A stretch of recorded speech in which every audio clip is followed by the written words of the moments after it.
Good morning dear students, कैसे आप लोग?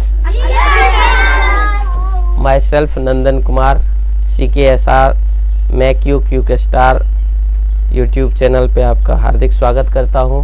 दोस्तों, आज आप लोगों को हम उपहार अंक गणित पढ़ाने जा रहे हैं, जिसका चैप्टर नंबर 1 आज हम लोग स्टार्ट किए हैं।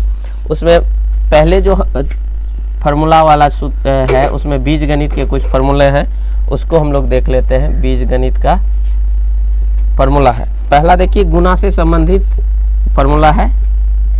आप लोग ये पहले से भी जान रहे होंगे, गुना से संबंधित। और गुना से संबंधित में सबसे पहले आप बताइए कि अगर A रहेगा और गुना B रहेगा तो बराबर क्या होगा। अगर A है और B है, फॉर एग्जाम्पल अगर 3 है और गुना 4 है तो बराबर क्या लिखते हैं आप? 3 गुना 4, 3 चौके 12। अब यहाँ A है गुना B है, मतलब दोनों को गुना करके लिख देते हैं। तो A गुना B अलग अलग है तो गुना करके यहाँ AB हो जाएगा, है ना। एग्जाम्पल के लिए आप जैसे 3 गुना 4 है तो बराबर 12 हो जाता है। अब दूसरा चीज आप देखिए, जब यहाँ पर -A रहेगा, है ना, निगेटिव साइन है, फिर गुना कर रहे हैं B को, B भी निगेटिव है, मतलब 2 माइनस है तो गुना होने के बाद ये दोनों माइनस माइनस क्या होता है? प्लस। तो प्लस लिखा नहीं जाता, इसलिए AB लिख देते हैं सिर्फ। जैसे -3 है और गुना -4 करेंगे तो बराबर क्या हो जाएगा बताइए तो?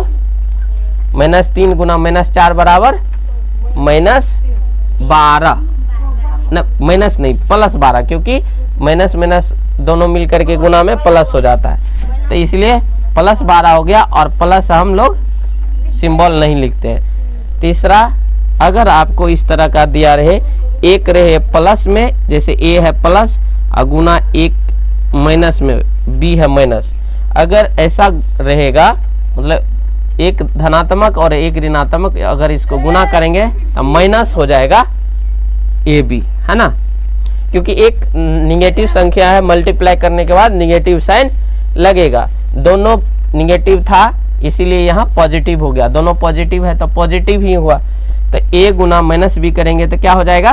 -AB, ठीक है। तीसरा, अगर आप यहाँ -A कर दिए और गुना B कर दिए तब क्या होगा? फिर वही होगा, क्योंकि यहाँ -1 में है माइनस, इसलिए -AB ही हो जाएगा, ठीक है। तो 4 नंबर तक समझ गए।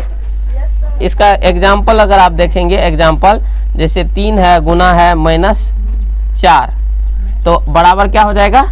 4 तिया 12, -12।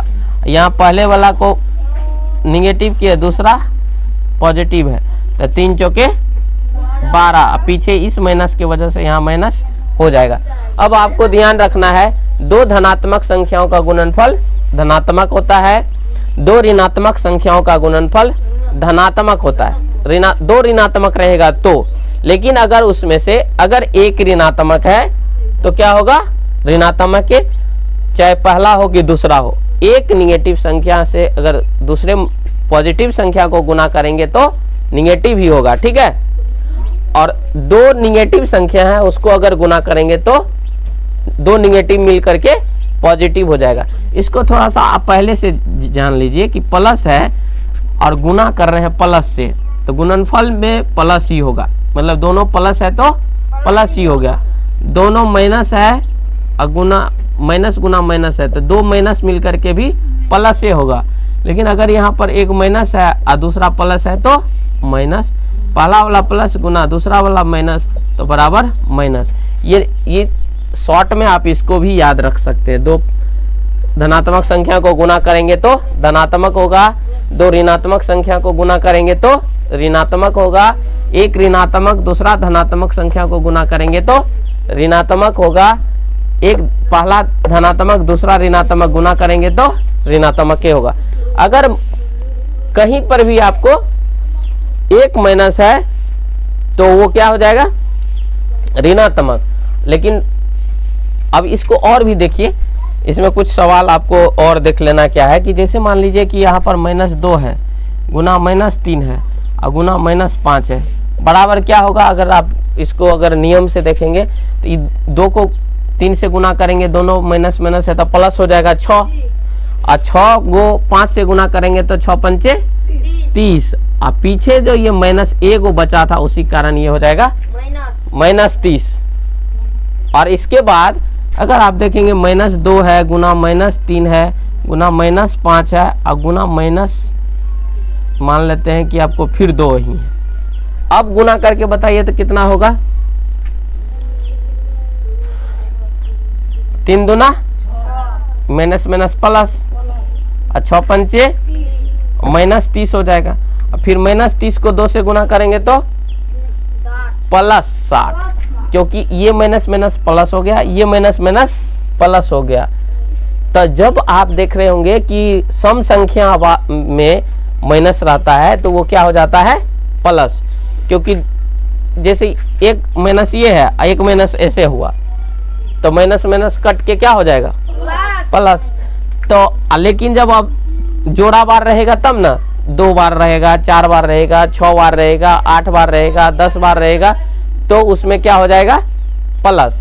और जिसमें अगर मान लो निगेटिव टाइम रहेगा, जैसे यहाँ माइनस है, यहाँ माइनस है, यहाँ माइनस है, तो ये तो प्लस हुआ, एगो तो माइनस वाला ना बच गया, तो ऐसी स्थिति में माइनस ही हो जाता है। ठीक है ना? तो ये ध्यान रखना है कि सम बार रहेगा तो प्लस, विषम बार रहेगा तो माइनस, गुना में ये आपको ध्यान रखना है। ठीक है? इसके अलावा 5 नंबर में अगर हम लोग चलें तो 5 नंबर में आपको देखना है ए गुना बी गुना सी। अब देखिए बी और सी को एक साथ गुना कर रहे हैं और ए अलग है, तो ये दोनों को गुना करके इससे गुना करेंगे तब भी ये क्या हो जाएगा? ए बी सी ही हो जाएगा। जस्ट लाइक एग्जाम्पल के लिए आप देखिए, अगर आपको है 3 गुना 5 गुना 4 ऐसा है, ठीक है, तो इसको अगर गुना करेंगे तो 4 पंचे 20। चूंकि कॉस्ट में आप बोर्ड मास भी जान रहे हैं, बोर्ड मास के बारे में बताया गया है ना। बोर्ड मास क्या होता है? बिफोर ब्रैकेट कितने होते हैं? 4। याद है? आप लोग भूल गए तो एक बार फिर से रिपीट कर लीजिए। बिफोर ब्रैकेट, ब्रैकेट है 4, पहला होता है रेखा कोष्ठ जिसको विनिकुलम इंग्लिश में बोलते हैं, इस तरह का लाइन वाला, है ना। फिर दूसरा ब्रैकेट क्या होता है? छोटी कोष्ठ, ये वाला, है ना। इसके बाद क्या होता है? मंझली कोष्ठ, और फिर क्या होता है? बड़ी कोष्ठ। सबसे पहले रेखा कोष्ठ ये वाला, फिर छोटी कोष्ठ, मंझली कोष्ठ और बड़ी कोष्ठ। ये कोष्ठ की क्रिया में सबसे पहले किस कोष्ठ की क्रिया करते हैं? रेखा कोष्ठ। उसके बाद छोटी कोष्ठ, फिर बाद में मतलब सबसे बाद में बड़ी कोष्ठ की क्रिया करते हैं। तो यहाँ पर आप बताइए कि इसको पहले करें कि इसको करें। तो पहले छोटी कोष्ठ की क्रिया करते हैं, यहाँ पर छोटी कोष्ठ ही है तो 4 पंचे 20, 20 गुना 3 करेंगे तो 60। तो ये 60 हो गया आपका आंसर, बुझे कि नहीं? इस तरीके से अब दूसरा देखिए, जैसे आपको मिटाएं, यहाँ लिखे, यहाँ दिखेगा, चलिए इसको मिटा देते। नहीं, नोट करिए, पहले नोट करिए सब लोग। This song is sang by Meenu ma'am in CCRT Udaipur. You can enjoy this.